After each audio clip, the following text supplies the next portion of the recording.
the Reds and Elly De La Cruz had some type of contract talks during the offseason. And Elly De La Cruz turned down an extension last spring that would have surpassed Joey Votto's 10-year, $225 million deal to become the largest in Cincinnati's history. That was what was reported by C. Trent Rosecrans of The Athletic. Skinny, any thoughts on Elly De La Cruz turning down that offer from the Reds, allegedly? Yeah, I believe the reporting, but I also believe the Reds are trying to win a PR battle with fans right now. Like, we were going to pay this much for Kyle Schwarber, and we offered Elly the biggest contract in team history. Well, was it the market value that Scott Boras was looking for? Or did you just know we're gonna throw a number at him that will be bigger than the Joey Votto contract, knowing full well he's going to say, no, I'm not doing that, especially not now. And I think they're so full of BS on these fronts. Like, okay, if you were going to pay Kyle Schwarber $130 million, what happened to that money? Why did you not go get somebody else in this offseason? And if you're going to offer Elly that contract and knowing he turned it down, and probably you're never going to be able to re-sign him, and you still have 4 more years of club control, okay, well, that was a pot of money you were willing to commit to somebody.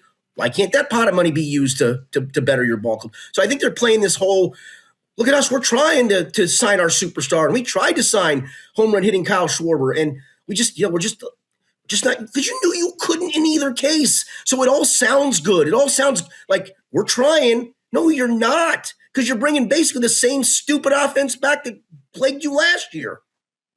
The only thing this did for me, and I think everyone was of the opinion that Elly De La Cruz was never going to re-sign long-term with the Reds, and he'll eventually hit free agency and then be gone to the Dodgers or whatever big market team he wants to choose, is this was kind of the final, like, they made the statement finally of like, oh yeah, the Reds aren't going to re-sign Elly De La Cruz at all. Like, that's, to me, that's what this was. This was like kind of, like you said, the Reds putting out their PR statement of like, oh, we tried, here you go, just so you guys know. And now it's public, and I really don't.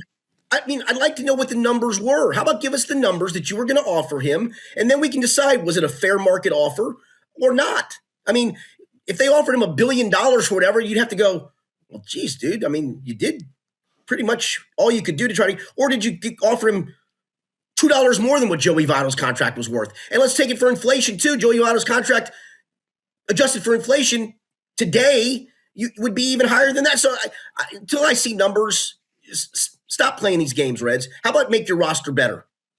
Yeah, I mean, it's just, I agree with you. I think it's a silly PR battle, but I also think it is just a precursor to tell us, like, yeah, that right. Elly De La Cruz thing is never happening, just so you know. It was never going to happen, unfortunately. No, it wasn't going to, but this was the first time I feel like it's actually been kind of publicly acknowledged that this ain't going to happen. Right. Because to your point, if the Reds had really put together an impressive package for him and he turned them down legitimately, that's what they would put out there. They would put out the figures. They would put out how close and how legitimate they were on their side. They wouldn't put out the Joey Votto line. And I go back to this again, the whole Kyle Schwarber thing. You were willing to spend $130 million, supposedly. Suspended. Suspended. Right. And that's where it all falls apart.